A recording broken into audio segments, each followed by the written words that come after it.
tayo ay mag-apply dito sa Hong Kong, hindi porket na sinabi sa inyo na walang placement fee, no, ay wala na kayong babayaran. Hindi paano mag-apply as a domestic helper / kasambahay dito sa bansang Hong Kong. Let's go, girls. Every day I'm shuffling.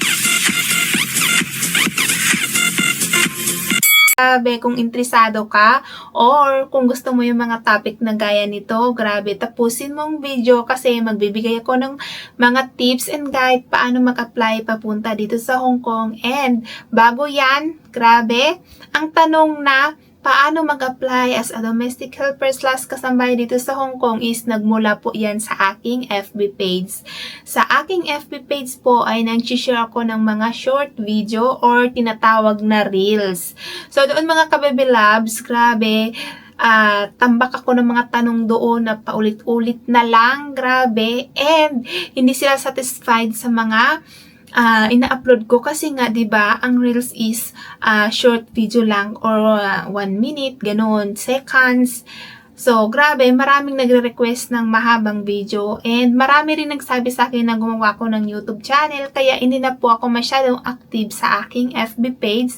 Pero mga kabebe loves, meron po tayong mga green video sa FB page ko na yon. Kung gusto nyong panoorin is panoorin nyo. Anong meaning ng green video? Kung baga yung mga video talaga na nagba-viral, grabe, nagba-viral.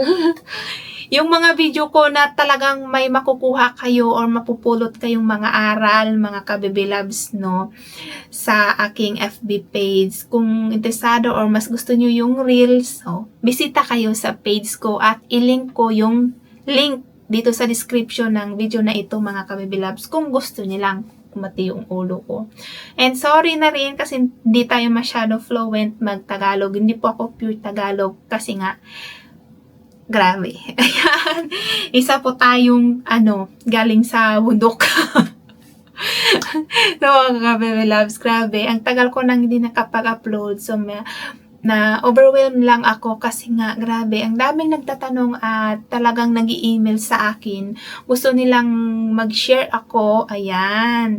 And again, hindi po ako connected sa agency, wala po akong kinalaman sa agency, kaya huwag kayong mag-comment or magsabi sa akin na hanapan ng amo kasi nga hindi ako agent. Ang sa akin lang is nag-share lang po ako ng mga alam ko rin na mga idea and tips and syempre yung experience ko sa inyo, no? Kung bakit ako nakarating dito sa Hong Kong at bakit ako tumagal dito. So, sa mga hindi pa po nakakilala sa akin, ako po ay dating OFW ng Saudi Arabia. Galing po ako Middle East dati and ngayon ay andito na sa Hong Kong. So, mga kabebe loves, paano nga ba mag-apply as a domestic helper / kasambahay dito sa Hong Kong? So, based sa aking experience mga kabebe loves, no, nung nag-apply ako, hindi ko talaga sinadya, no? Hindi nakaplano ang pag-apply ko noon. So, ang nangyari is, kakascroll ko sa Facebook ko noon mga kabebe loves is may dumaan na video. So, ang video na yon, ang laman noon is wala ng placement fee ang Hong Kong. Konti na lang magagastos kapag mag-apply tayo, mga kabebe loves, tapos yung mga requirements. So, konti lang yung mga requirements na hinihingi ng video na yon or nilagay na mga requirements, mga kabebe loves. Grabe, hindi talaga ako fluent Tagalog. I'm sorry. So, ayun nga siya mga kabebe loves. Gusto kong magseryoso sa video na ito, no? Kasi gusto ko, yung parang smooth lang ang pag-share ko sa inyo. And, ayun nga, mga kabebe loves, no, grabe. Nag-message ako doon sa page na yun, sa wall ko, no, yung video na yun, nag-message ako, ganito, sabi ko, ex-OFW ako, galing ako Middle East, ano ba yung mga, requirements, kahit na nakalagay na yung requirements sa video, nagtanong pa rin ako. Siyempre, diba? Ganun naman talaga yung unang approach natin. So, ang sabi sa akin, mga kabebe loves, no, i-fill upan mo yan. May sinend sa akin. Fill upan ko daw yun. Tapos, ilagay ko yung, nakalagay doon, yung background experience mo, fill upan, ganun.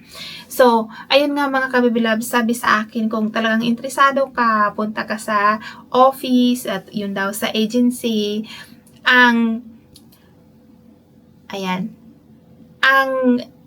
Ang agency ko pala, sa mga hindi pa po nakakaalam, walang iba kung hindi ang King's Manpower Services. So, yan yung agency ko. At ang address ng King's sa Luzon, or main branch nila sa Luzon is nasa Remedios Street, Quirino. Ayan. MTR dito sa Hong Kong sa atin. LRT station. Grabe, walk 2 minutes. Unahan lang ng Palawan. Pagkababa nyo talaga, pagkalabas nyo ng MTR, no, mga Kababy Loves, grabe. Makikita nyo yung Palawan. Unahan lang ng Palawan ang Remedios Street. So, yun na yun. Grabe. Kung hindi ka pa rin satisfied, mag-research ka marami sa YouTube, mga Kababy Loves, no? Kung saan, or yung mga guide papunta sa agency, no? Basta, nasa Manila ka. And maraming branch ang King's Manpower Services, mga Kababy Loves, Luzon, Visayas, Mindanao. Kung saang lugar ka, mga Kababy Loves, no, meron. Kaso lang, syempre, diba, is-research mo yung page ng mga agent or agency na nasa lugar nyo para hindi mo na kailangan pumunta ng ibang lugar, ganito, ganyan, para mag-apply. So, nung nag-apply ako, mga Kababy Loves, no, sabi sa akin, diba, kung gusto mo, punta ka lang sa agency. Ayun, kung gusto mo ma-interview ka agad, mag-ayos ako parang ini-interview ko na talaga yung, parang nag-a-apply ka, ganun. Sabi sa akin, magsuot ako ng white t-shirt and mag-prepare ako paano. May sinend sa akin, mga Kababy Loves, no, paano mag-intro, introduce yourself, and sabi sa akin, kung may pera ka, magdala ka na ng mo sa medical, ganyan. Kasi medical first muna bago ilakad yung mga papers mo. So, ganyan yung patakaran ng King's Manpower Services. Medical first, no? Bago ka hanapan ng magiging employer mo. Ganyan po sila. At ikaw ang magbayad niyan. So, sa mga hindi pa nakakalama, ikaw yung magbayad ng pre-medical. Final medical is agency na. So, magkano yung medical? Ang sa akin noon, mga Kababy Loves, no? Talagang binadgetan yun ng asawa ko. 3,500 ang dala kong pera noon. Pero ang babayaran doon is 3,000 plus lang. Parang 200 or 300 something. Ganun siya, mga Kababy Loves. Hindi ako sure, nakalimutan ko. Ang natandaan ko lang noon is, ang binigay sa akin talaga ng asawa ko is 3,500. Pamasahi, allowance, kain, papunta, pabalik. Kinasya ko yung 3,500. So, ayun na siya. Yun ang natandaan ko. At, grabe. Mga Kababy Loves, nung pumunta ako doon, hindi pa ako ata nakasuot ng white t-shirt, no? Yes, hindi pa. Pero, direct yun siya, nakasuot na ako, be. Nakasuot na talaga ako noon. Direct interview yung nangyari, mga Kababy Loves. Pagpunta ko doon, may binigay sa akin na resume, pinil-upan namin yun, binigyan kami ng parang reviewers sa interview, and basta inorient kami, no, bago yung broker's interview. Orient muna, ayun, nag-orient, tapos may pinil-upan kami doon, kontrata. Yun yung blank contract, mga Kababy Loves. Yung blue siya. Basta blank contract siya, mga Kababy Loves. Yung pinirmahan ko yun. Marami kami, hindi lang ako.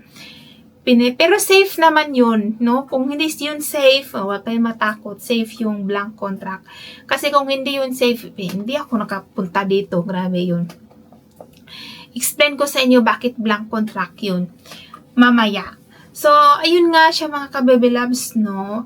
Ang tips na i-share ko sa inyo, kapag andoon na kayo, mga Kababy Loves, no, huwag kayong matakot, bibigyan kayo ng reviewer para sa interview, kung ano yung maaring lumabas sa mga interview, kung ano yung mga itatanong, and huwag kayong mag-alala kasi yung interview is based rin naman sa experience nyo, kung ano yung mga inaalagaan nyo. Ayun. Tapos, mga Kababy Loves, sa resume, may mga tanong doon, no, na dapat nyong answeran. Pero ang maganda, kapag mag-fill up ng resume, alam nyo ba, hindi ka pa fill upan na bibigyan ka ng resume, fill upan mo. Hindi siya ganon. Doon, i-guide talaga kayo mga kababy loves. Bigyan kayo ng resume, papaupuin kayo, sasabihin sa inyo kung, halimbawa, isulat yung pangalan. Ganito, gano'n. Kasi, ang sa resume na gusto ng agency talaga ang masusunod. Like yung sa merit. Kapag ikaw ay may asawa, live-in kayo, ang nilagay mo sa resume is married. Hindi mo pwede lagyan live-in or single, may anak ka, tapos nagsasama kayo. Ang nilagay mo doon is single. Hindi siya pwede. Dapat married na yun. Direct married na yun kahit hindi pa kayo kasal. So, ganyan ang gusto ng mga employer dito na background mo. Dapat kung may anak ka tapos ang nilalagay mo single, hindi yan magandang pakinggan or para sa mga employer, hindi yan maganda, hindi healthy yung family mo. So, ang ilagay mo doon or sasabihin sa'yo ng mag-a-assist sa'yo sa agency, mga staff, no? Kapag may anak kayo nagsasama kahit hindi kasal, ang ilagay nyo doon ay married. So, kahit ganyan siya, ang maganda kapag nag-walk-in ka, i-guide kayo one by one mga kababy loves, no? Grabe. Mga tanong doon. And sa experience naman mga kababy loves, no? Ilagay mo doon yung mga experience mo, yung date, kailan ka nag-umpisa ng trabaho, halimbawa, nagtrabaho ka sa Middle East, anong petsa yung deploy mo, at saka end of contract, tandaan mo yun kasi yun yung mga itatanong ng broker sa'yo. So, yun yung tips na gusto kong malaman yung mga kababy loves, no? Maganda talaga na mag-walk-in kayo sa agency, no? Huwag kayong magtanong-tanong kahit kanino, kahit hindi nyo naman kilala, ganito, ganyan, tapos maniwala kayo. Malay nyo mali yung mga sinasabi sa inyo, no, mga kababy loves. So, hindi, tama naman yung sinasabi sa inyo, pero mali yung pagkakaintindi nyo. Kasi may mga ganyan, kahit na tama naman yung sinasabi, tapos iba rin ang narinig sa kabila, iba sa kabila, hindi mo na alam sino paniwalaan mo. Ang maganda, punta kayo sa agency kasi ang agency ang mag-explain sa inyo ano yung una nyong gagawin, mga dapat yung ihanda. Kasi kapag tayo ay mag-apply dito sa Hong Kong, hindi porket na sinabi sa inyo na walang placement fee, no, ay wala na kayong babayaran. Hindi po ganyan ang pag-apply dito sa Hong Kong. Ibang-iba siya compare sa Middle East. Bakit siya iba mga kababy loves? Kasi dito sa Hong Kong, no, sa experience ko, ikaw ang maglabas ng pera, pamasahe mo papuntang agency, paglakad, paserox, magnotary ng mga papeles na papanotary ng agency sa'yo para makumpleto yung mga requirements mo, mga kababy loves, is ikaw ang gagastos niyan. So, marami kayong mga ipa-xerox doon, babayaran nyo yun, mga kababy loves. Siyempre, pamasahe mo, pagkain mo, allowance mo, grabe, lahat-lahat ikaw gagastos. Pero hindi naman malaki, tamang-tama lang. Ang importante, mag-prepare or maghanda kayo ng mga para sa expenses, no? Para kayo ay mapabilis yung pag-apply nyo. Hindi siya libre, no? Hindi siya libre. Yung sa akin, kung gusto mong malaman magkano lang yung ginastos ko, yung talagang nilabas kong pera sa agency, pati na yung medical, is 8,000 plus lang siya mga kababy loves. Hindi kasali pamasahe, pagkain ko dyan. Hindi po yun kasali. Kasi tinotal ko yun, may listahan ako dati. Nandito pa mga kababy loves, pero hindi ko siya mapakita sa iyo lang, hanapin ko pa. Hindi ako nakahanda na i-prepare. So, nilista ko talaga yun siya dati mga kababy loves, 8,000 plus lang, no? Kasi, alam ko kasi na may magtatanong talaga sa akin magkano yung ginastos ko, lalo na yung mga kakilala ko, mga kaibigan ko. Kaya ayun, talagang nilista ko yung ginastos ko sa agency, mga kababy loves. At hindi kasali ang ang allowance sa pamasahe, yung mga pagkain, mga anik-anik na mga binibili ko, mga kababy loves. Kasi kailangan natin bumili ng notebook kasi mag-OOWA, ganun. Yun, kasali na yun sa 8,000. Sa mga nagtatanong din mga kababy loves, no, paano ko po kung sige, mamaya na yung mga tanong. So, ayun nga mga kabibilabs, no, i-share ko sa inyo yung pagkasunod-sunod nung nag-apply ako kasi nga, ang point or main view ng topic natin, paano mag-apply. So, i-share ko sa inyo yung experience ko, di ba? So, ayun nga mga kabibilabs, no, yung papirmahan ka ng blank contract, and then ayun siya. Pagkatapos niyan is interview na. So, interviewan ka ng broker. So, sa interview, huwag kayong mag-alala kasi about lang naman sa experience nyo.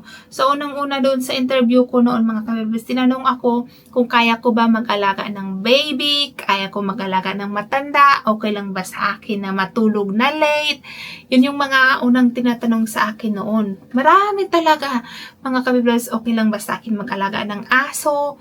Because siyempre lahat ng sinabi ko na yes, kahit na hindi naman ako talagang pet lover, no? Kasi allergy ako, or hindi naman talaga allergy sa aso. Yung balahibo lang. Ayaw ko kapag ayaw ko sa balahibo ng aso, pero gusto ko yung ng aso, pero yung talaga mag-aalaga, siyempre, 'di ba, ang balahibo niyan, grabe. Ayaw ko. So, pero nag-yes lang ako doon mga kabibilabs. Yung pinaka-question talaga ng broker sa akin nun, paano mag-prepare ng breakfast ng amo, ganun. Paano mag-alaga ng baby, ano ang gagawin sa baby kapag umiiyak, paano malaman kung may sakit yung baby, ilang temperature, ganun yung mga tinatanong sa akin. And good to say na sagot ko naman lahat na walang naging problema sa akin. Alam nyo, sa broker's interview, ang tips na ma-share ko sa inyo, kapag makikita ng broker na hindi ka straight na nakasagot sa kanila, papahirapan ka sa mga tanong. Dapat kapag tinanong ka, dapat straight yung mo, wag kang kabahan. Kaya nga, 'di ba? Kung may plano kang magsinungaling para mas mapaganda yung yung background mo or yung experience mo, i-memorize mo yung mga sasabihin mo. Yun lang masasabi ko sa inyo. No? Kasi may mga ganyan ang case, yung hindi totoo yung experience, ginagawa lang. Kaya, ang masasabi ko sa inyo, mga kabibilabs, i-memorize nyo yung experience na gusto nyong sabihin. Kasi may mga experience, yung mga kasabayan ko dati, no? Teacher yun, nag-apply siya dito. Nagtaka nga kami bakit siya nag-apply, i-teacher siya. So, hindi natin alam anong rason. Pero ako, alam ko, nafe-feel na namin kung syempre. Pero ayaw kong i-share dito sa inyo. So, ayun siya mga kabibilabs. Pagkatapos nun, kapag nakapasa ka sa broker's interview, medical ka na. Kapag nakapasa ka sa medical, kapag nag-fit to work ka, mga kabibilabs, and don't forget ikaw magbayad ng first medical. Ganyan po ang patakaran ng Kingsman Powers, Ibang agency hindi ko alam. Ang sinishare ko lang dito is yung experience ko. Ayan. Kapag nagka-fit to work ka, ang next na aantayin mo is yung employer's interview. Yan po yung mga pagkakasunod, employer's interview. Pagka nagkaroon ka na ng employer, ayan, magpipidos ka na, mag-OOWA ka na. Kapag wala ka pang test the NC2, yan, mag-training ka, no? Pero kapag ikaw ay ex-abroad, tapos ang experience mo is the domestic helper, no need to get test the NC2 kung hindi kuha ka na lang ng info sheet sa DFA or POEA, hindi ako sure. DFA ata, mga kabebilabs. At mga kabebilabs, next is, pagkatapos ng PIDOS, OWA, nakapasa ka na lahat ng mga requirements mo, ay waiting na lang yan mga kabibilabs. At ang pinakahuli sa lahat is yung final medical. Pagkatapos mong mag-final medical, ayun, lipad na. Tapos na yung, tanong nyo. Paano mag-apply. Yan yung nangyari or experience ko noon nung nag-apply ako sa Kingsman Power Agency. And maganda yung Kings. So, sa totoo lang, maganda yung Kingsman Power Services. So, mga kabibilabs, kung may gusto pa kayong itanong, so magtanong na kayo dyan sa ating comment section at sasagutin ko yan, mga kabibilabs. Pasensya na kayo ha, hindi ako masyadong fluent magsalita ng Tagalog. Hindi talaga ako pure Tagalog. So, grabe, nilalakasan ko lang yung loob ko para may ma-share ako sa inyo. And grabe, don't forget to subscribe my YouTube channel and thank you sa panonood. Love you!